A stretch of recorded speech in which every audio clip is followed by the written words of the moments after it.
Artinya ketika kita megang Nagaya ini bukan hanya sebatas angka digital seperti yang kita kenal pada cryptocurrency selama ini. Tapi Nagaya ini adalah sebagai bukti kepemilikan sejumlah emas. Ini yang penting, teman-teman.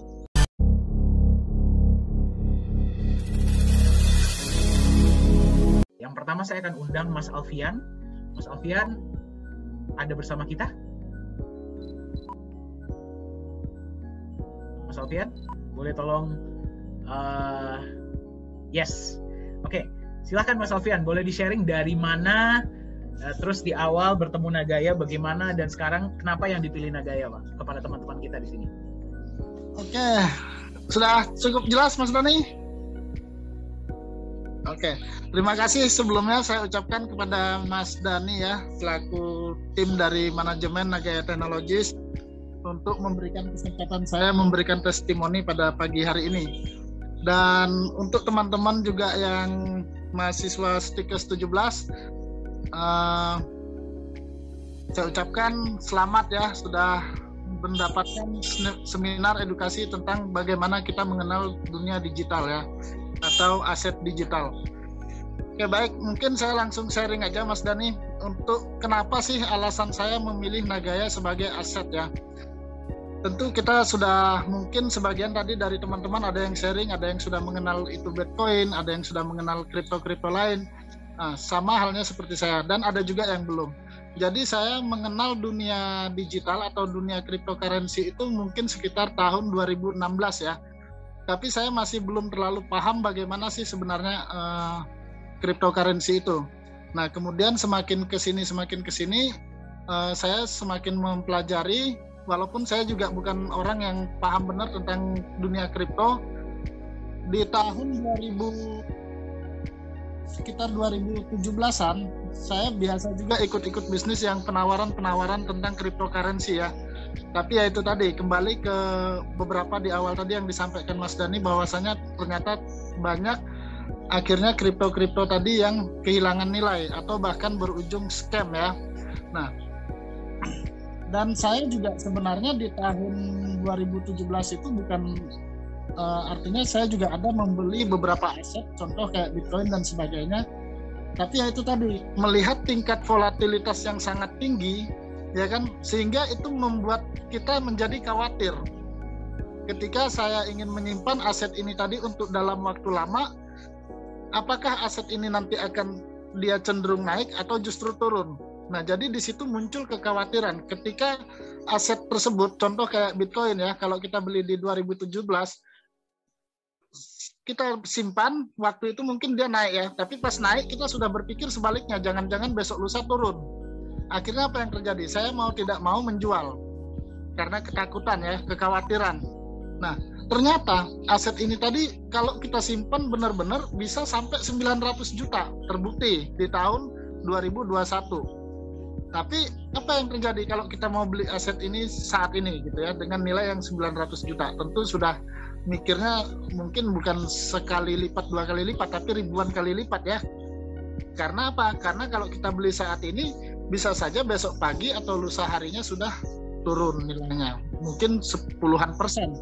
Nah, lalu ketika saya mengenal Nagaya ini, saya melihat satu konsep yang sangat luar biasa. Jadi saya untuk Nagaya ini sebenarnya tidak ada yang mengenalkan sama saya ya. Jadi saya murni, saya mencari informasi tentang bisnis, tentang investasi di Google searching, kemudian saya menemukan website Nagaya ini tidak sengaja.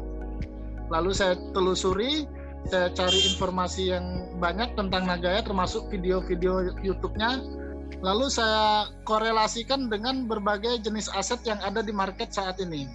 Nah, di mana saya melihat di Nagaya ini konsepnya sangat luar biasa dan masuk akal ya. Kenapa? Kalau kita melihat rata-rata aset-aset di luar sana, mereka tidak memiliki underlying aset ya. Kemudian tidak memiliki project yang jelas. Nah, ini yang menjadi salah satu pertimbangan saya untuk membeli aset-aset yang ada di luar sana ya, dengan melihat tadi tingkat volatilitas yang sangat tinggi dan kebanyakan malah berujung pada scam. Nah, Jadi ketika saya melihat Nagaya ini dengan konsep yang sangat luar biasa ya, dia memiliki underlying aset, artinya memiliki backup aset, ini sangat bagus sekali ya untuk kita jadikan aset untuk jangka panjang. Kenapa? Karena kita di backup oleh yang namanya emas, dan emas ini bukan tetap, tapi emas ini bertambah. Jadi kalau saya pribadi, seandainya saya beli emas di luar secara konvensional, katakanlah saya beli emas 1 gram hari ini, ya, saya beli emas 1 gram hari ini, belum tentu 5 tahun ke depan nilainya menjadi 100 kali lipat. Itu.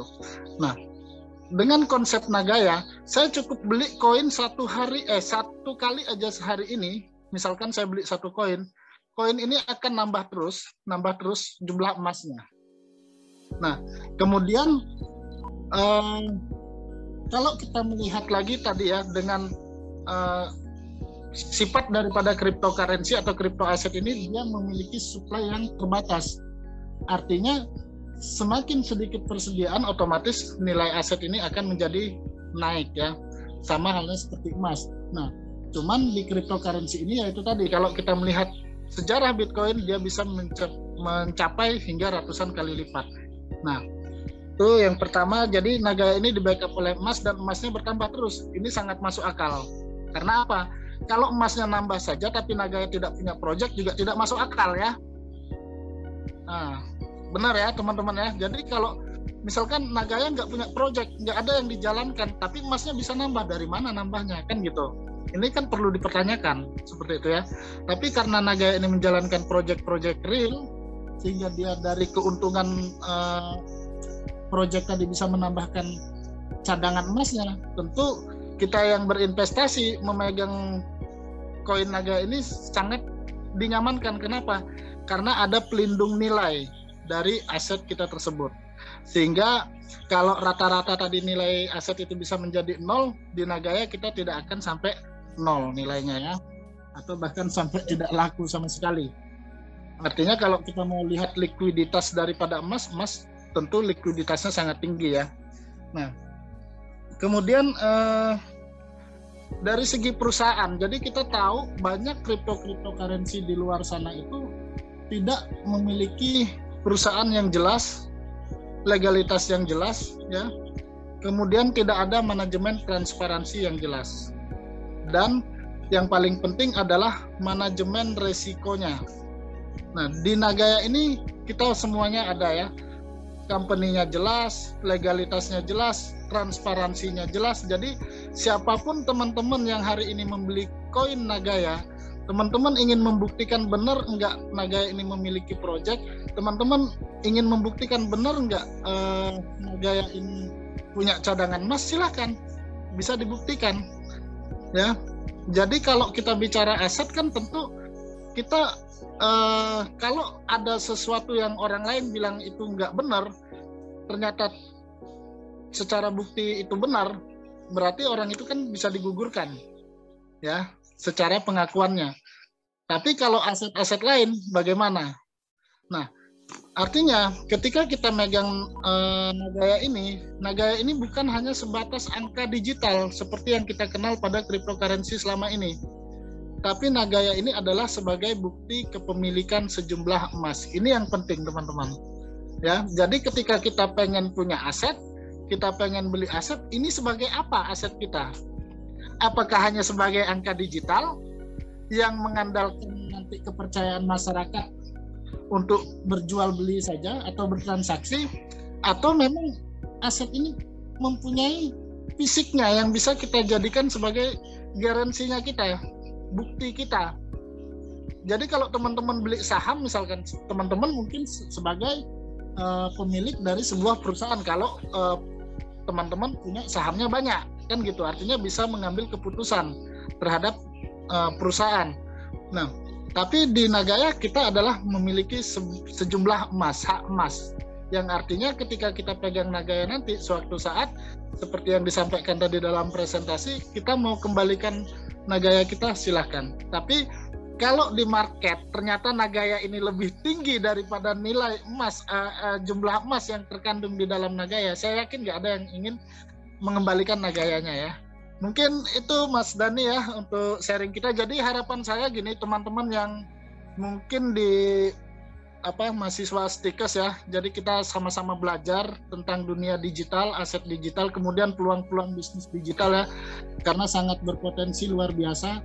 Jadi bagaimana kita terbuka pada dunia luar ya, pada dunia digital ini.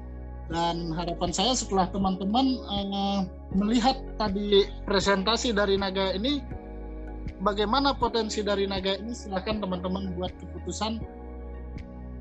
Bagaimana teman-teman punya uang saku ya, uang saku yang hari ini mungkin teman-teman bisa buat beli jajan, beli rokok dan sebagainya, ditabung untuk menjadi aset masa depan.